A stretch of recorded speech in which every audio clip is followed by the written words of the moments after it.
Bonjour et bienvenue dans ce nouveau tutoriel. Nous allons apprendre à installer un serveur Linux avec Apache, un serveur MySQL, un serveur PHP, un serveur FTP et un serveur de gestion des sites internet, gestion de domaine ispconfig 3. Ce tutoriel est dirigé vers les utilisateurs avertis ou alors des utilisateurs curieux qui veulent apprendre, qui ont une machine à part pour installer un serveur, qui ont déjà fait un backup de leur disque dur afin de ne rien perdre, parce que lorsque nous allons installer la nouvelle version de Linux dessus, tout ce qui se trouve sur le disque de PC d'installation va être formaté. Attention à ce que vous allez faire. Il va falloir aussi savoir avant de commencer à télécharger un fichier depuis l'internet et ensuite les graver sous un CD et démarrer votre PC avec ces CD. Le PC bien entendu où on va installer le serveur. Si vous ne savez pas faire ça, il vaut mieux ne pas continuer. Je peux éventuellement vous apprendre à les faire. Il suffit d'aller dans notre forum, me poser des questions, et je peux vous aider à faire ces choses-là, à vous apprendre. Voilà, venez aussi dans notre forum, vous pouvez me poser des questions, et dans la mesure du possible, je vous répondrai. C'est tout nouveau, c'est tout récent, je compte sur vous. Bon, maintenant nous allons passer à ce qui est intéressant. Nous allons donc dans Google, vous allez taper Debian net install. Vous allez avoir à peu près ça comme réponse à votre recherche. Vous allez choisir la troisième ou deuxième option, cela que vous voulez. Là où c'est marqué Network install Debian. Et une fois là-dessus, vous allez choisir l'image qui correspond à votre type de PC. Est-ce que c'est un MD64 ou c'est les autres? Si c'est un MD64, vous voulez télécharger. Si c'est les autres, vous allez dans i386. Et si vous ne savez pas, prenez le i386. Là-dessus, vous allez choisir Netboot. Et vous allez télécharger la mini image ISO. Une fois qu'elle est téléchargée, en cliquant dessus, vous allez donc l'enregistrer sur un CD-ROM et redémarrer votre PC avec ces CD-ROM d'installation de Debian. Vous allez avoir à peu près ça dans votre écran une fois que votre PC va démarrer avec le nouveau CD-ROM que vous venez de graver. Vous choisissez la première option Install.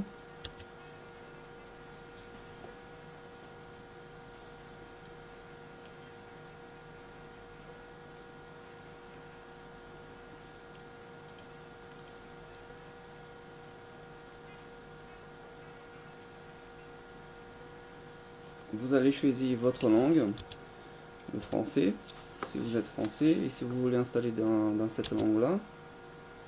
Donc vous allez choisir toujours le pays ou territoire, le géographique comme France, ou alors votre pays où vous êtes. Dans notre cas, c'est toujours le français FR Latin 9 comme carte de clavier à utiliser.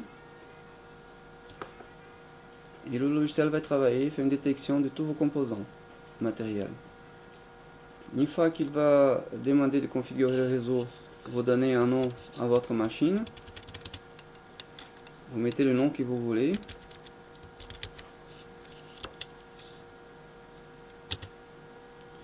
Au niveau du domaine, il va falloir mettre le domaine que vous avez, si vous en avez un. Vous pouvez le laisser tout simplement localhost. Mais moi je vous conseille vivement pour que tout marche, de créer un domaine dans GDNS par exemple. Et ensuite vous ajoutez ici le domaine que vous avez créé, pour que lorsque vous faites des requêtes sur internet, que vous puissiez tomber sur votre serveur qui va se trouver soit chez vous soit ailleurs.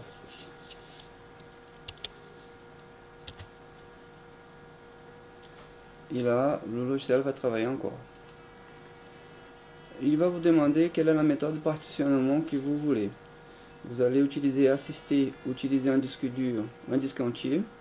Attention, tous vos données dans ces disques vont être effacées. Attention, vous ne continuez pas si vous ne savez pas ce que vous faites. Disque à partitionner, il va choisir parmi les disques qu'il va trouver celui-là qui est disponible. Et schéma de partitionnement, vous prenez tout, une seule partition. Si vous êtes averti, vous utilisez la troisième option. Vous le voyez bien pourquoi.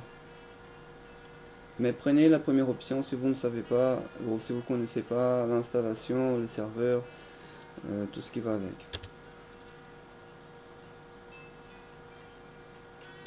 À ce niveau-là, il va encore vous donner une chance de terminer le partitionnement et appliquer les changements. Si vous faites ça, vous ne pouvez plus revenir en arrière. Encore une fois, il vous pose la question si vous voulez vraiment appliquer les changements. Si vous faites oui, à partir de ce moment-là, il va vraiment formater le disque, il va installer un système minimum pour démarrer le PC.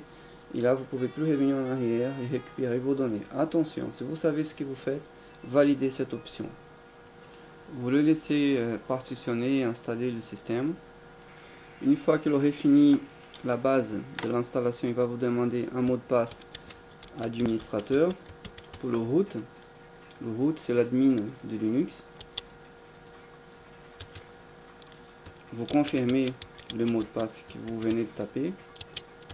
Attention, si vous faites ça avec une machine distante, un serveur dédié, il va falloir faire très attention.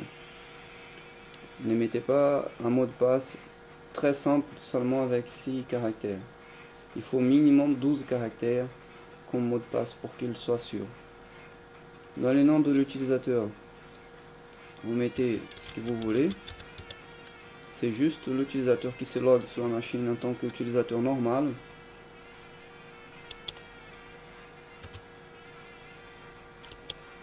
Vous validez à nouveau.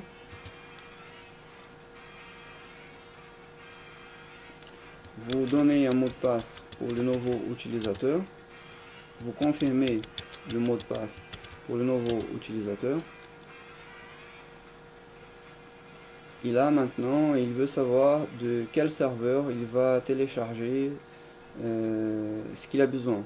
Est-ce que c'est un FTP en France, ailleurs? Donc dans ces cas-là, vous prenez la France. En principe, ça doit être le plus rapide, le plus près de chez vous si vous êtes en France. Vous choisissez le miroir des biens en .fr. S'il y a un proxy derrière, vous mettez le proxy, l'adresse. S'il n'y a pas, vous faites continuer. Et vous le laissez travailler. Il va vous poser une question pour savoir si vous voulez participer à ce qu'ils appellent un retour de popularité. Si vous voulez participer pour aider des biens à être connus, vous choisissez oui. Si vous ne voulez pas, vous dites non.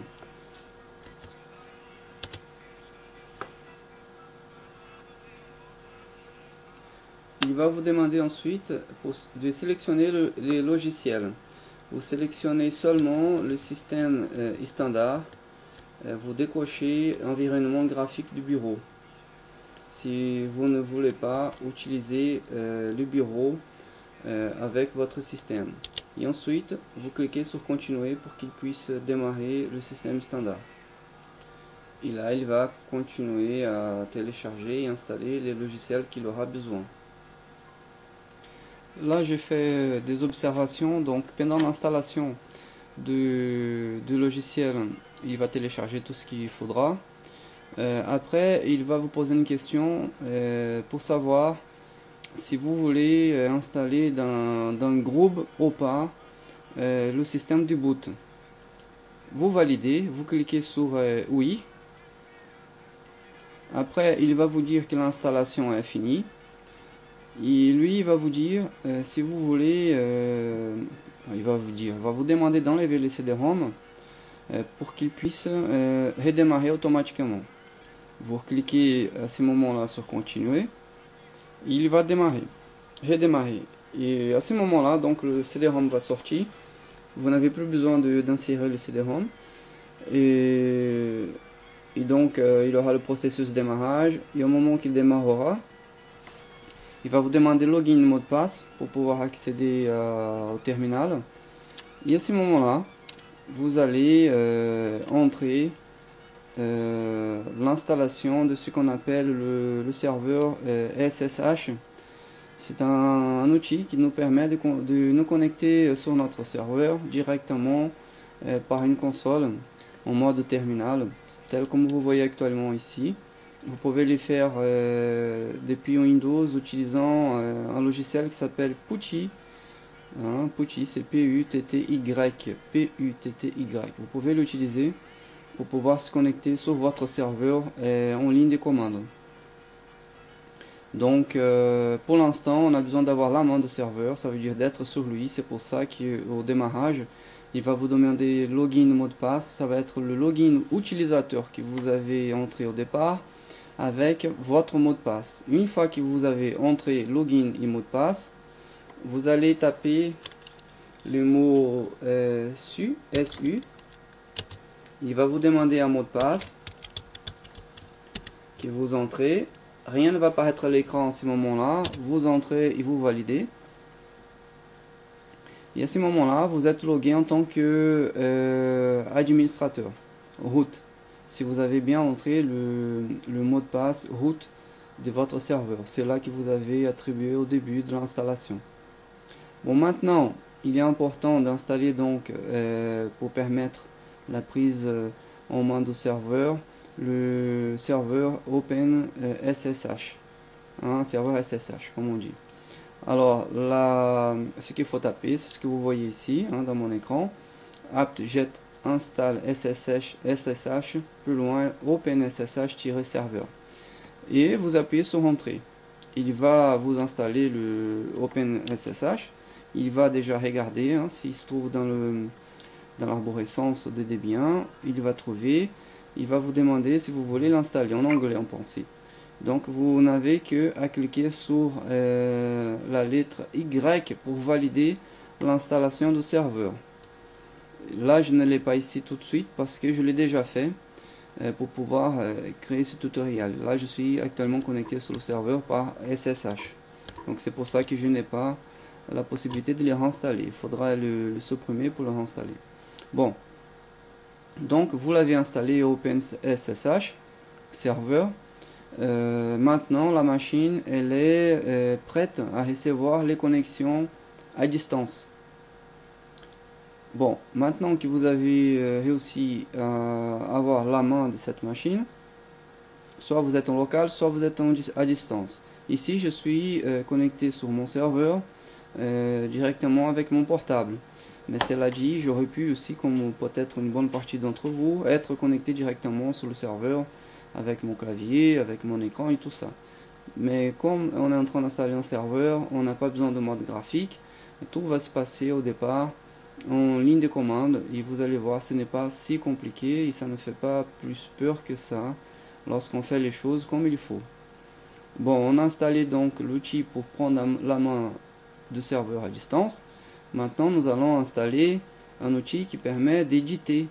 Ça veut dire de créer des fichiers à l'intérieur de Linux tel comme nous le voulons. Il va falloir éditer certains fichiers. Donc vous allez taper apt-get espace install espace vim-nox. C'est un éditeur. Vous validez en appuyant sur entrée. C'est un éditeur qui permet d'éditer des textes à l'intérieur de Linux. Il va vous poser la question si on veut les ajouter. Vous cliquez sur vous entrez un O majuscule. Sur Linux, il fait bien la différence entre majuscule et minuscule. Vous validez en appuyant sur entrée. Ça c'est pour installer l'éditeur. Il va télécharger l'éditeur, il va prendre le temps qu'il faudra pour le télécharger. Une fois qu'il aurait installé ces serveurs là, pas le serveur mais ces éditeurs, on va éditer le fichier de l'interface réseau afin d'expliquer au serveur quelle est l'interface réseau qu'on utilise.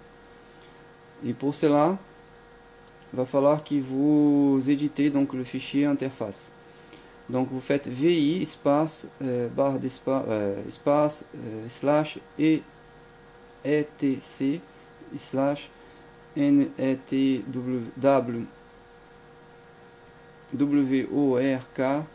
slash IN